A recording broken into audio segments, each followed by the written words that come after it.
like it's like this is not good news. Yeah. A little part of me wanted to go, oh, just don't bother, guys. Pack your stuff up, let's go. It's done. Because we were by no means experts. I couldn't pour a latte art. I couldn't do any of that.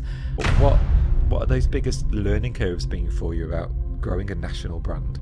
It wouldn't exist if it didn't get his yes. How do you keep going when you've got those setbacks?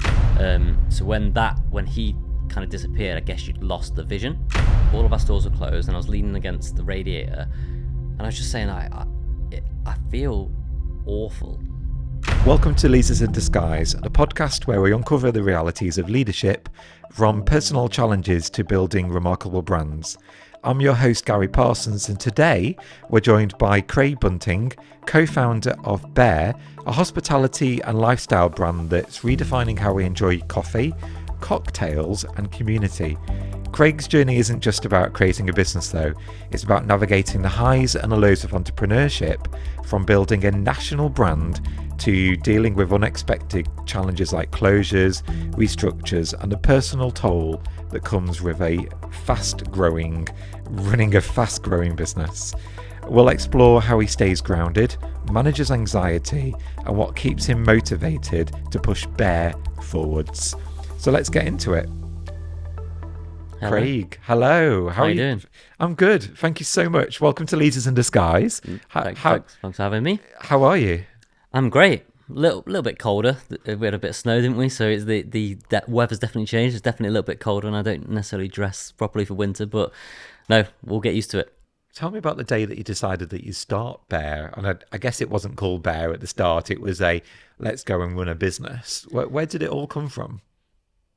There's a lot to unpack there. So shall I just go brief then. Shall I go for it? Yeah. So I guess the idea was probably subconsciously put there when I was traveling Australia, and I saw these places that people were owning that were independently owned, one in particular in Sunshine Coast. There's something about me that connects me to where I am, or maybe it's the people that were also there. There's something that was attracting me aside from just the product.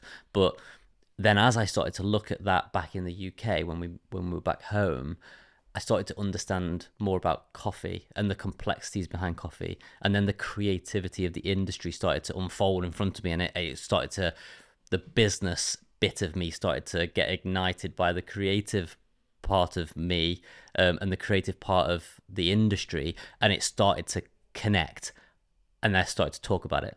And then as I started to talk about it, I started to get more passionate about it, and then I started talking about it with my wife, but with my friends, and that's when Michael got involved, when we started to share this idea of what could be, and when we've reminisced on why we started, it always comes down to, and it takes a while as you're going through the business to understand what that probably was, and it was to create freedom and opportunity by being in control of our own futures, but also it was about the space.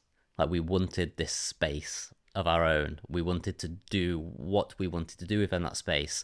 So I'd say there's obviously a people element because I'm doing it with my friend. There's a connection, there's a partnership, there's collaboration, there's a space, there's something that you're creating, and then there's a passion there around the product of what we're learning to explore together, because we were by no means experts. I couldn't pour a latte art. I couldn't do any of that. I was just really passionate about exploring this product and this industry and this concept and brand. I can see the passion already. You just said to me, and we talked about it, and then we got more excited, and we got, yeah, I can see that. That's great. You know, all of these years later, you say 10 years later, I can see all of the passion there still for you. That's really exciting, because one of my questions was it just about coffee? Was it so much bigger? And I asked that with the mindset already of, when I first got to know you pretty much stopped me and said, we're not a coffee brand. And today I look at my notes and I've introduced you as a hospitality lifestyle brand that is redefining how you enjoy coffee, cocktails and community. Yeah. Were you always not a coffee brand? So I guess we've always been unfolding what we are. And we've got the liberty to do that, right? We've got the again, freedom, creative license. Yeah. We can explore what we want to be as we evolve. I get a little bit to this conversation now. There is absolutely things that we're going to talk about and say today that are feelings and positions and like probably collective learnings of the moment that we're in. In 3 years' time, we will have learnt more, and our perspective might be slightly different. So, but we've got the liberty to be able to learn and grow, and that's what Bear is. That we have that freedom to become what we want to become. So, is it a coffee brand? No, it's not a coffee brand, but I guess technically it is because we sell a lot of coffee. But is it a coffee brand in 5 years' time? Who knows? We've got the freedom to explore that. So we originally put the sign above Uttoxeter, and it said, I remember doing it, we cut the letters out of wood ourselves, we painted them, and we stuck them up, and it was called Bear Coffee Co. That was it. The company name is Bear Coffee Company Limited. So are we a coffee brand? In that essence, yes. But we very quickly removed Bear Coffee Co. into Bear, because that's the bit that we resonated with. That's the bit that was our identity of who we are as a business, and how it reflected me and Michael together as owners.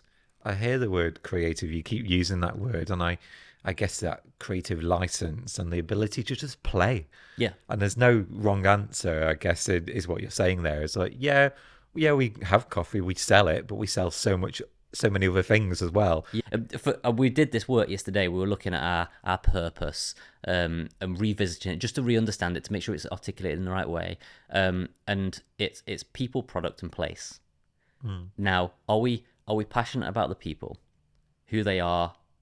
Do they align with the values that what we've got and what we're trying to create and where we're trying to go? That doesn't make them a good or a bad person if they align or don't align. It's a fit test, I guess. And the product, are we passionate about it? Like, as we grow, there'll be elements of the business that someone else might bring to the table that they're really passionate about, and we run with it. But are we, as a brand, passionate about it? And then place, are we going to show up in the right way? Are we intentional about where we are and why we're there? I'm going to just keep on the brand for a moment before we start getting into the challenges of a business. Perhaps we'll touch on this now a little bit. You've scaled the footprint and can continue to expand the footprint of Bear nationally. I know we're currently sat in Derby. You've talked about Uttoxeter for people that don't know the geography of the UK. So the Midlands, mid UK is predominantly where you started. Yeah. You went to Wimborne, which is your most Dorset, recent Dorset. Okay, Yeah. so we're now southern side of the UK, dramatically, literally the other end of the country. There must be challenges to scaling a brand, a lifestyle brand, nationally. Of course, we'll talk about some of the setbacks that come with that. But what are those biggest learning curves been for you about growing a national brand? Yeah, I remember you asked me earlier about proudest moments, and there's definitely there's one proud moment or a proud feeling that I got when I was in Wimborne with Michael not so long ago, just before we opened. So like, ask me that question again, so I'll answer it for you. I'll let you answer it. Yeah, go for it.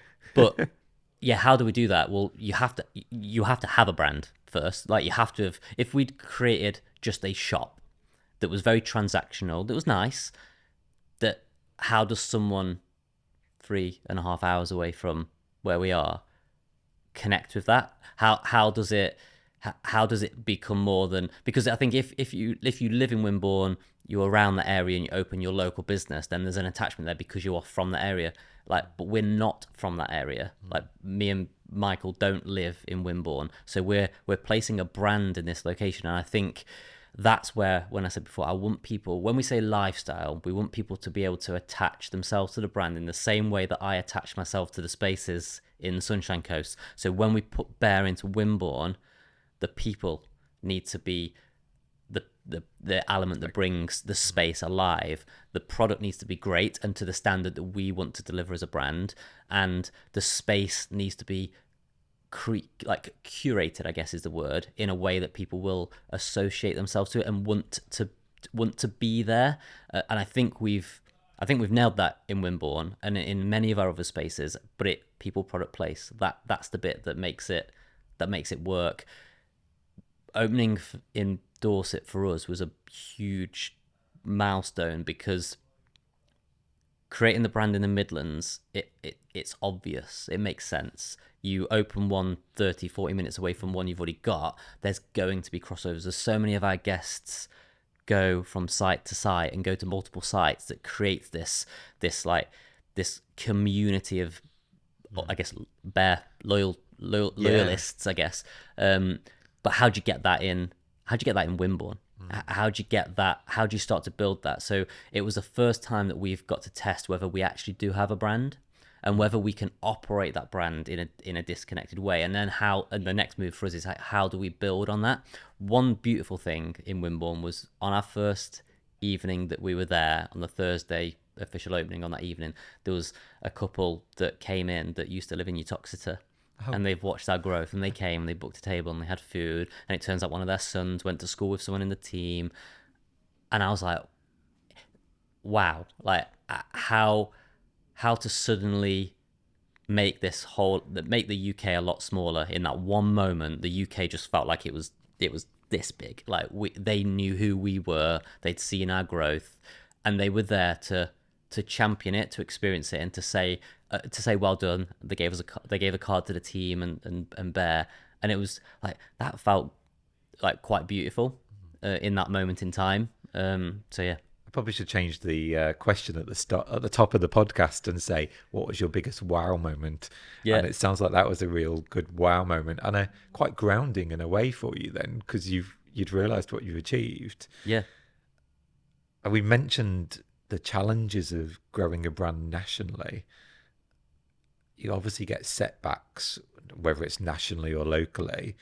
Should we talk about the closure of your London site that you had? That was quite a tough moment for you. How did you keep on going on the back of that? And should we maybe just expand on that a bit? Yeah. So, I mean, it kind of extends on from brand to a point. We were in Jack Will's it's Kingley Street, just down the road from Dishoom, which is the street that runs parallel with Carnaby Street. So you walk off Regent Street through a little cut through, and you're on to Kingley Street. We were there, and centre of London. Then. Yeah, it's like it was. I walk down that street to this day, and I'm like, oh, I'm so like we were there, and there is a little bit of like I miss being there, but that came about when we opened in 2017 in Derby. Because the property director, great guy, saw what we were doing in Irongate when they opened the Jack Wills, which opened just before we did in Sadlergate, and the noise, the launch, the engagement, the whatever was happening, he saw. And then he noticed that the people that were helping us design, Turner Bates, who were helping us design our spaces, and again, a small design firm that we met at an event, there was a mutual contact there. So as soon as he saw this brand, a mutual connection, and then us, we started a narrative, and then we took over this space inside Jack Will's. It was incredible. It was coffee cocktails. We didn't have a kitchen there, so it was pastries. So we had pastries delivered every day, and we hired the team down there. It's an hour and a half on the train, isn't it? So it's not completely disconnected. But that space was so like it made us. It stretched our brand because it gave us an identity in a city, even though we weren't operating lots of shops in central London. But it connected us to opened lots of different conversations. But it came swiftly to an end when the founder of Jack Will's left the business. I think he was the one carrying the biggest vision to have these hospitality spaces in the shop, and it was their flagship store in London. So when he kind of disappeared, I guess you'd lost the vision. Yeah. And then the private equity, I think the business went into administration, so then we had to leave that space. I think the brand was bought by Mike Ashley, Sports Direct. Yeah, Fraser's Group, I think. Yeah, they didn't take over the building, so obviously if they didn't take over the building, we can't be there. So I remember getting that message and having to just rent a Luton van, drive down with the team, and there's videos, and I think there's pictures of this because we had planters in there with some fake plants in there, and there's one where we had a number of hours to get out. of this space because the business was in administration. So we needed to get all of our stuff out because our stuff wasn't part of their business. But once that key was turned, we're not going in that. We all know, like, well, lots of people know what administration's like. We're not going in that building to get our stuff out. So we went down there. We're getting it all out. We're pulling plants out, kicking light fittings down. We're trying to strip it so that we could get out. What belonged to you. Yeah. So it didn't really feel sad at that point. It felt, and the thing that made it feel less sad was I previously met another property director at Paperchase on Tottenham Court Road. We looked at a space that they had on the second floor. So I rang him up as soon as I knew that we were having to come out, and I said, can we take that space?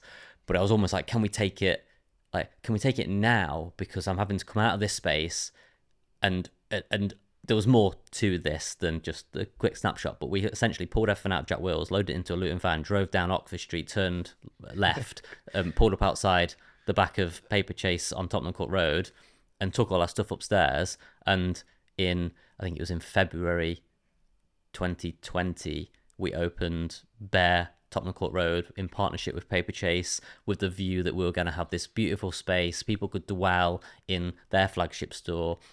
People could do art classes, drawing classes. We could use it as a collaboration. We weren't trying to be in London on our own. We were trying to be in London together with someone else. But that was February 2022. March 2022, all of our stores closed. 2020, sorry, yeah. Time flies when you're having fun. So Feb 2020 was when we opened Paperchase.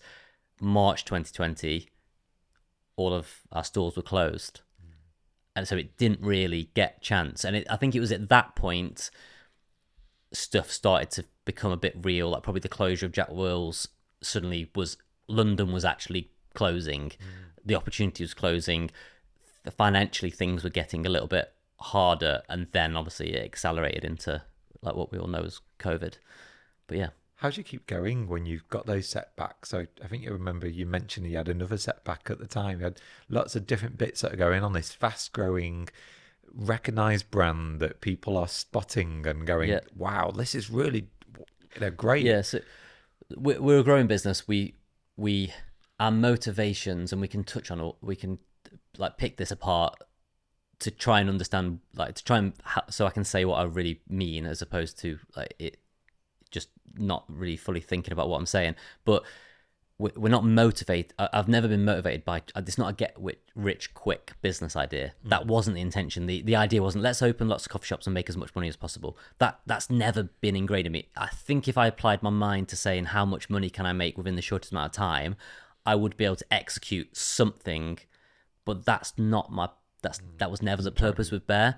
So we've always been tight with our like finances because we've always doubled down and invested in the business, and then there's always been something that might have set us back a little bit because it was an unexpected cost, because ultimately there's lots of shops, lots of people, lots of things that can go wrong, but we've always proactively tried to fund it. We raised money in 2016. Chris Price, our founding investor, got involved in 2016, 6 months after opening our doors, to help us finish realizing the concept of what we wanted to create, because we immediately after opening didn't have enough money to finish what we started like that. And it's been like that since day one. And we've always funded that growth. We've had partnerships with the bank to fund that growth. We've always taken risks calculated as possible. In one moment of time, which I've only shared with a small number of people close to me, I guess, in and out of the business, is and if Michael will know this story, and so will Chris. But we were looking for funding at the time. We were looking to get like a couple of £100,000 loan to be able to facilitate the runway, to be able to do the next bit of work and next store or towards the next store. But it was essentially runway in terms of funding, and that was we'd closed Jack Wills. It was a cheaper fit out in Jack Wills because we were taking over a space. We moved to Paperchase and we were painting. We did it all ourselves. We were on our hands and knees. Hattie was stapling fabric to cushions, and I remember painting this green, the bear green that you see in some of the shops, on the back of this bar in Paperchase. I was painting it, and got a phone call. It was HSBC, who we bank with. There's lots of other banks out there. I've always wanted to say that. But I went upstairs to the top floor of Paper Chase and had this phone call, and it was about a credit application that we were in at the time. And ultimately, the answer was no. But I know that we needed that. We needed that to facilitate the next bit, to give us that bit of runway, to secure the other part of that funding, to just keep which some people might watch this and say, you're doing your business wrong. You should be making money at that point. Like we can debate that forever of how you should grow or shouldn't grow a business. But at that point in time, it was declined. So I picked up the phone to Chris, told him the news. We talked about it. He almost like talked me down a little bit because he's grown up, he's been there, he's done that, he's a bit more experienced, he's finance background. And I'm just like, what do? We're over. It's done.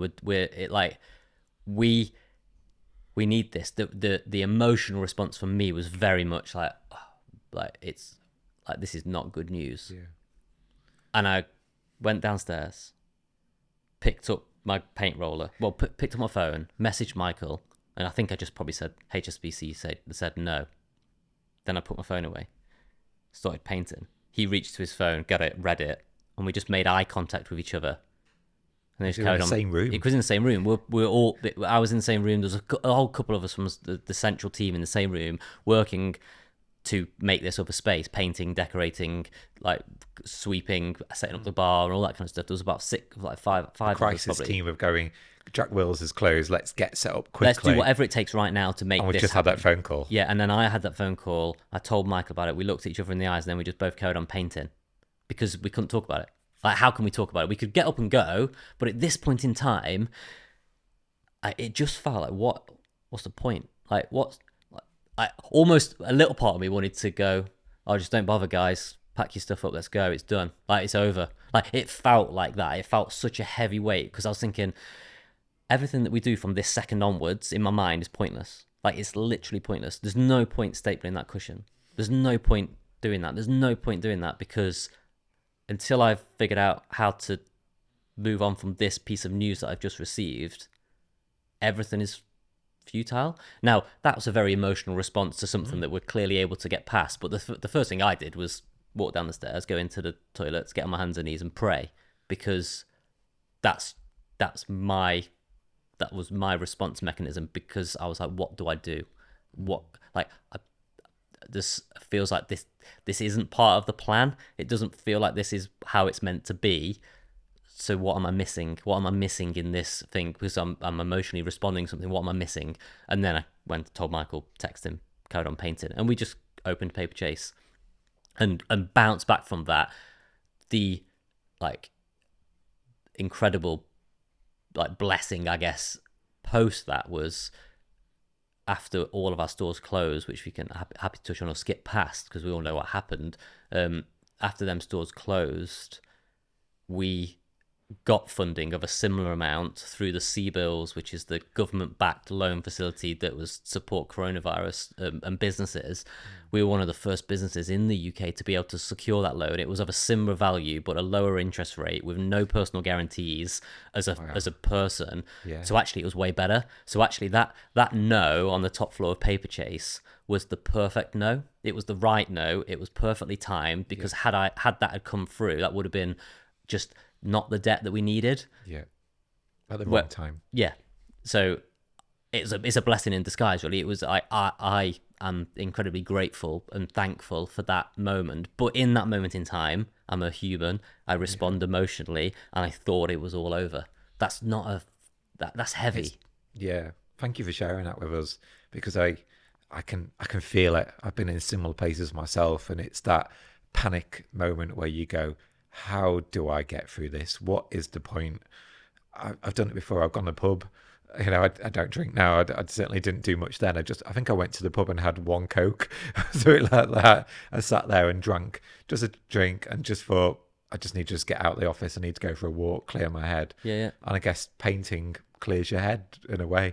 Yeah, I guess you're just doing something, aren't you? When you feel like you can't, there's nothing that you can do in that moment, painting the wall, I was doing something. Like a similar like heavy moment is like, I know that this was, so it's 2020, so Chris got involved in 2016, so it's 4 years.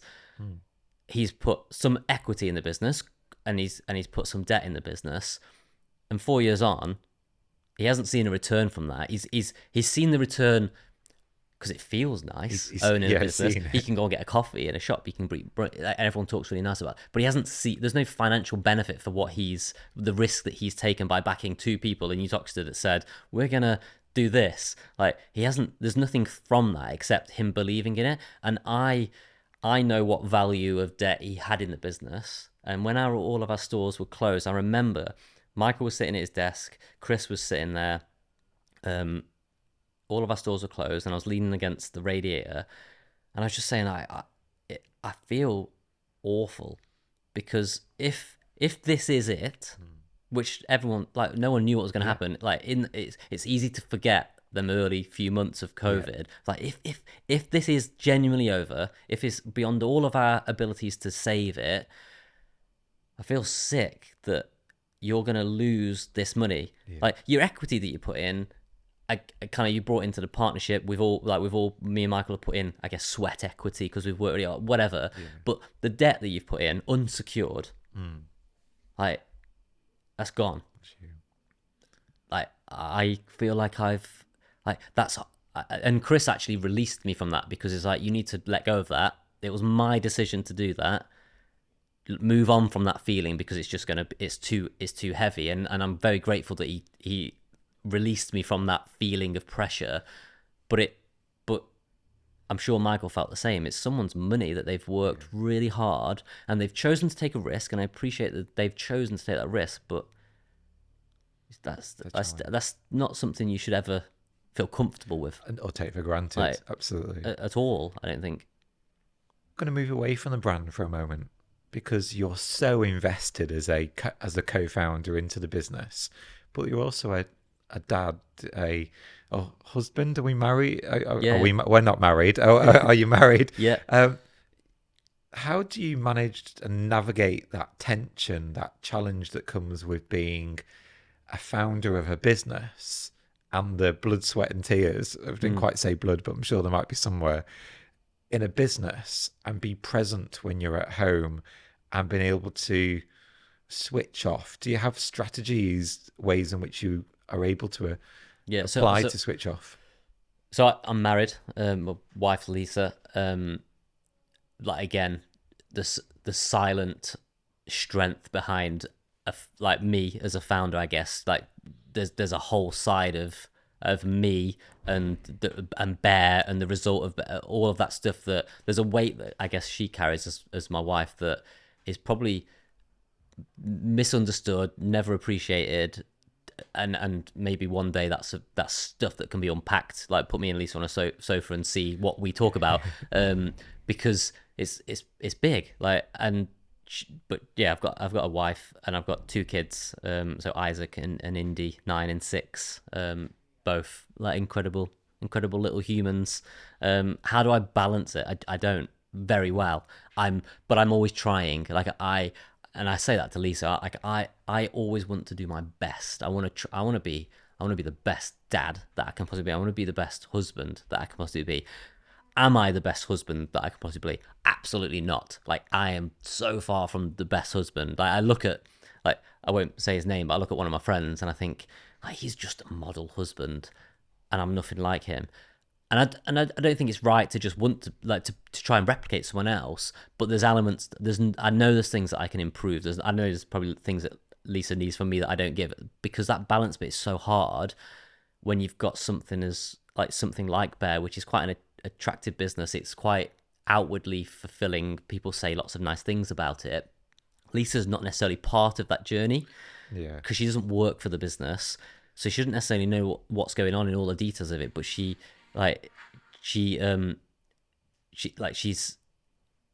part of all of the stuff around it. So I don't think I execute that bit perfectly, but I am intentional. I'm trying to be as intentional as I can to be the best that I can be. Like, COVID was probably another moment of time which, like, I probably feel like I didn't really know how to be like a good husband or a good dad during that moment in time. Because whilst everyone's furloughed, and this is an unfair, like, I've chosen this route, so I'm taking absolute ownership. I've chosen to start business. I've chosen that. But I feel like it was the best summer we ever had weather-wise. Everyone's in the gardens. Yeah. And there was just days where I think Lisa was saying to me, and I probably should have responded differently or actually figured out how to do it, but I couldn't in my own head. But they're on the water slide outside. They're enjoying family time, and I'm disconnected. I'm up in the bedroom on my laptop, stressed, thinking, how am I going to stop the business? Look on WhatsApp groups, talking to people, figuring out who's doing what. How's everyone doing? What's this mean? I'm learning faster than I've ever had to learn before during this moment of time. But everyone else on Instagram is living the best life, building deck-ins, like all of this stuff. And I'm like, and I think all Lisa wanted from me was to be present in a moment of time where I didn't even know what present looked like. And I don't know if I could have done it any other way. I probably could have made better decisions. I'm sure there was, and I tried to find some moments, but it wasn't really like there was an opportunity that I felt like I missed in thinking I need to do something to save this thing that we've invested our time and effort into, and 100 people are employed by. So sliding down the water slide during a hot day, I can't just switch it off. I can't just close the doors so I'm done. I don't have to worry about it, because if I had made that decision, like, we wouldn't even exist today. Yeah. Like, so that's not balance. That was unbalanced at that point from a family perspective, because I balanced it all towards work in that moment of time. Where the balance has to come in is, how do I rebalance? Mm-hmm. How do I bring it back? How do I make sure actually there's times where I can take some time back to give and invest into my family, because I've almost paid the unbalanced bit here. And I think when we talk about work-life balance, it's not just equal at all times. It's knowing how to continually rebalance the scales, I guess. Yeah, and every day you're learning, I guess, as well. And are there things that you do? Is there one specific thing that you might do now, like close your laptop down at a certain time, or do you have tea together? No, so I think we do eat together. Like, again, we eat together in our way, like sometimes fighting devices being on the tables and things like that. But I think it's just part of having kids. But we do try and eat meals together, and that freedom opportunity, why we started the business. I worked from home yesterday because I'm not physically needed in every single store at any particular moment to make a coffee for someone. We've built a business in a way that's not required. So yesterday I was working from home, which the default of that flexibility meant that actually we ate together. And I was able to cook some food. So that's there, but it's there because of how I've tried to build something from day one, where there was times where I wasn't there because I was mopping the floor or closing the shop, because back in the early days I was making every coffee for every guest, because that's how it started. It's just how we chose to build it. But me and Lisa went away this weekend, the weekend just gone, for the first time in a while without kids, and I think that was well needed. It was an eco off-grid cabin, and we just spent time together. No books, no, like, we had obviously phones, but there's no signal. I think we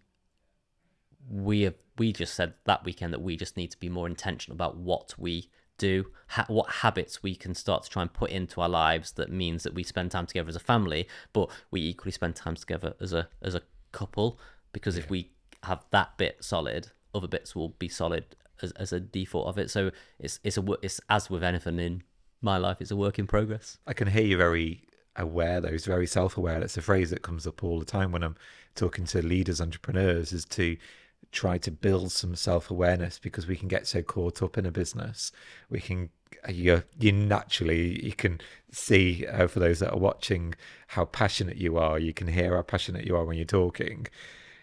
It's hard to not get lost in it and to keep ourselves self-aware. And, they call it the ostrich effect, don't they, where they dig their head in the sand, but actually be out of it and enjoy it and see that growth journey and be part of it. It sounds like it's been non-stop for you trying to build this brand, which is amazing and great. How does somebody like you that puts so much energy into a business not burn out? I think we've always got to be intentional of trying not to burn out, because I don't think you just burn out. You're probably on a journey of burning out at any one time, and it's just where you are on the scale of burnout.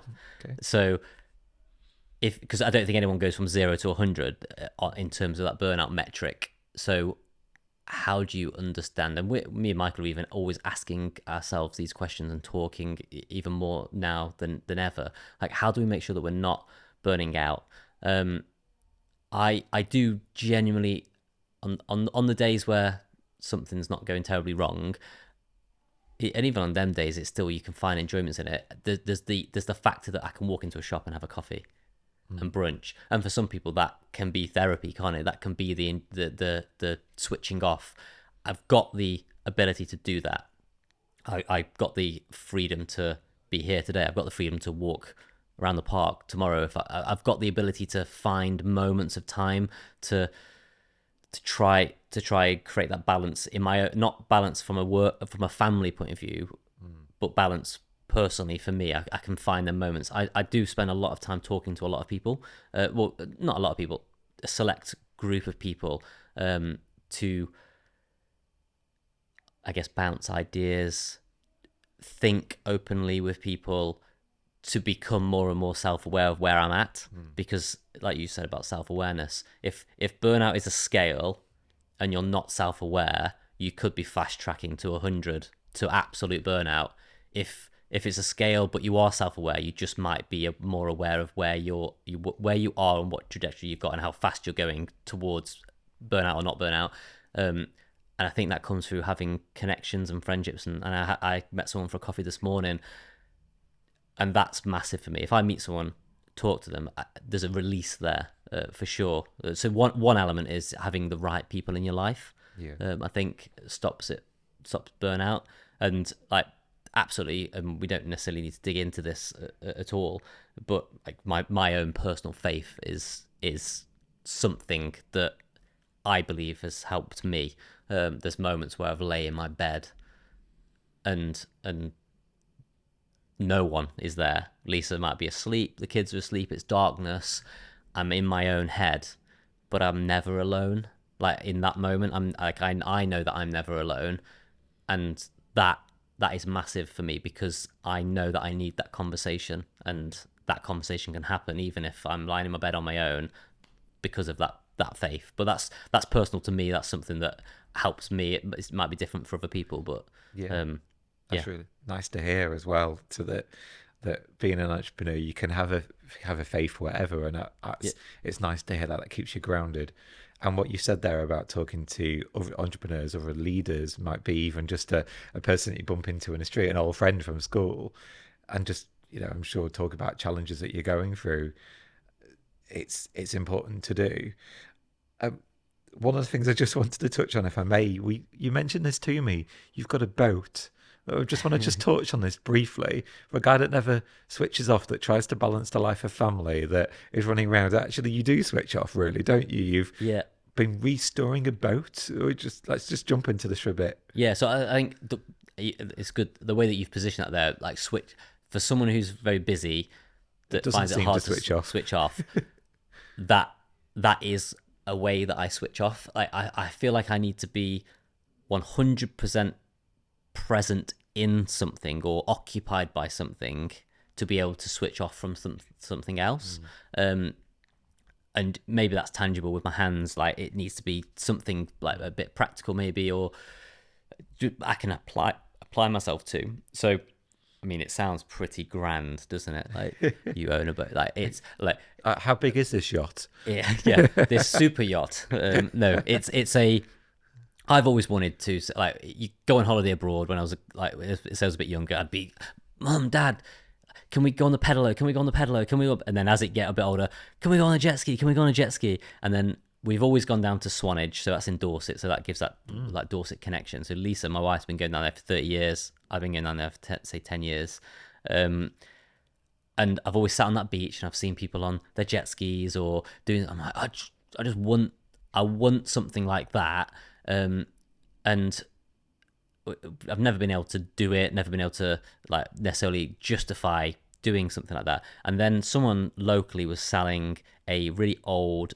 It's called a Bayliner, and it was. I mean, I'm even going to put a numerical value on it just so people like it was. It was. I think I paid £3,000 for it with the trailer and everything. So you get what you pay for, which is ultimately I got a boat with a rotten deck. So it was definitely not a luxury. But someone might buy a bike to go cycling. Someone might buy a whatever. But for me, I've always wanted to have this jet ski. I love the water. I wanted to do that. So we managed to get some money together, buy this old Bayliner thing. Then realized that I've got nowhere to store it. I towed it back to the Midlands and put it in Church Broughton in an industrial unit space, and then at night time and occasional weekends I would just go up there. Sometimes Lisa and the kids would come. We'd make a packed lunch. They'd be scooting around the yard or whatever, and I ripped out all of the timber inside, all of the wooden deck, took the big like petrol tank thing out, disconnected everything basically, gutted it, and then put the ply down there. Got one of my friends a joiner, so he helped me do a little bit more of the complex bit because he had just the tools to do it. So I put a new base in it. I don't even know what the terminology of this thing is but I put a new base in it. Expert really quickly here. I can see. Put some seats in it, built it all, and I applied myself to doing that for probably a year of just occasional doing a little bit, and then we towed it back down, and we use it, so you can put it on the water. It floats. It doesn't. It's nothing. It's absolutely nothing fancy. You can't sleep on it. It's a day kind of thing, and it's lovely because when we go to Swanage, I can put it in the water. We make a packed lunch. You can just float around there. I caught a fish for the first time in my life in summer, and then didn't know what to do with it. Lisa's dad was there, so he did what he needed to do with it, and we took that fish, went back to their caravan and barbecued it and ate it. And the kids were in the boat. It was Lisa, me, Lisa's dad, and like Isaac and Indy, and we caught this fish. That was that genuinely magical moment. I felt like I actually grew up a bit in that moment because I just caught something, and then we went and cooked it, and then we ate it, and we had this moment together as an entire family where we'd done something like that, and it was all facilitated by taking a bit of a risk and buying a rotten, like a boat with a rotten deck and restoring it a little bit. But I applied myself to it, and then switching off on holiday now is when we use that. I know how dangerous that can be. If I don't concentrate on hooking that boat up properly, putting it in the water properly, that can be incredibly dangerous. So if I choose to engage in that activity on that day, I have to be 100% fully engaged with that activity for the safety of anyone that decides to get on that boat. So I can switch off. And we did a bit of, like, Lisa's dad was driving me. I did a bit of wakeboarding. Finally managed to stand up on a wakeboard. I wouldn't even try. I absolutely love it. That adventure, that excitement, that makes me very, very happy. And I can do that because I've built a business in a way that means that I can go on holiday to Swanage for a couple of weeks, and we can go on that boat. And now we've got a shop down there, so actually I can go. When I'm down there, I can go and work from that shop, and there's a connection there in like 40 minutes away from Swanage to Wimborne. But yeah, that's that story of a boat. So it's not very big. No, it's great. So I'm looking forward to seeing this yacht that you've made with your own bare hands. Craig, we're running out of time quickly. I just wanted to talk about, because you spoke to me very openly about this personal brand, the journey that you're now on. Is there a conscious effort? Do you see a role evolving away from being that founder and becoming a more brand ambassador? Is this a conscious change for you then? It's not something that I'm desperately trying to pursue, because I think the moment you desperately try and pursue something like that, your intention could quite easily go off track. I just want to be who I am, share stories about my journey, and if that resonates with anyone, great. If that can help someone, great.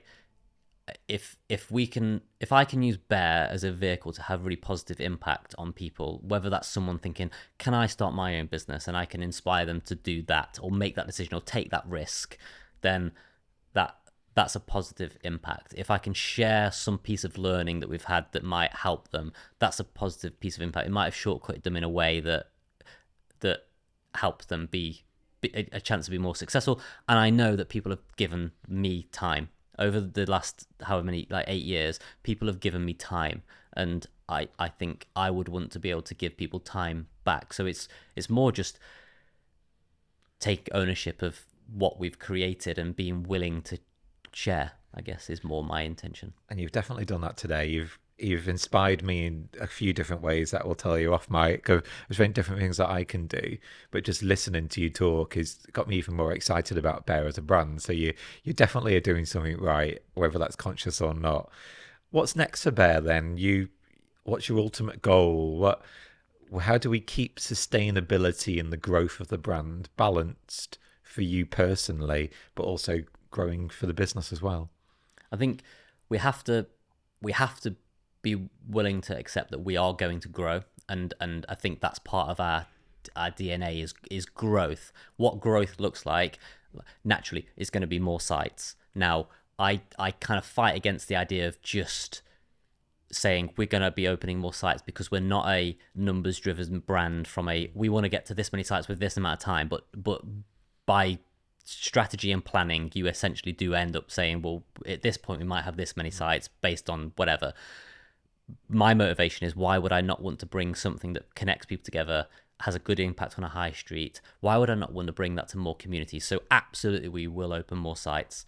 I love the e-commerce element, and we will explore and start to grow that more, because why would I not want to put our product that we are passionate about into someone's kitchen? And I think the moment we move from our shops into someone's kitchen as well, we strengthen someone's relationship to the brand. And bigger than that, which is absolutely like, it all depends on how we operate and what opportunities we create, but I would like to make sure that we build a brand in a way that has positive impact, and we bring people to the table that help us fulfill what we're trying to do, is what we're trying to build as a business, that will fund some of the things that might not initially make sense. Like, how do we make sure we're adding value to communities? How do we make sure that we're creating a business that does really put people first? And what does that look like? What happens if that sometimes challenges what the stereotypical profit line should need to look like? You might have to take a small hit on that to be able to realize the purpose element. How do we make sure that we build it in the right way, so that in 5 years' time we're proud of what we've built? And I think that's the measure. Are we happy with what we own, and are we happy with what we operate and how we operate it? I think you should be. Thank you so much. I think you've shared so many personal stories with. I'm just going to do that again. Wait a second. Thank you so much. You've shared so many personal stories with us today.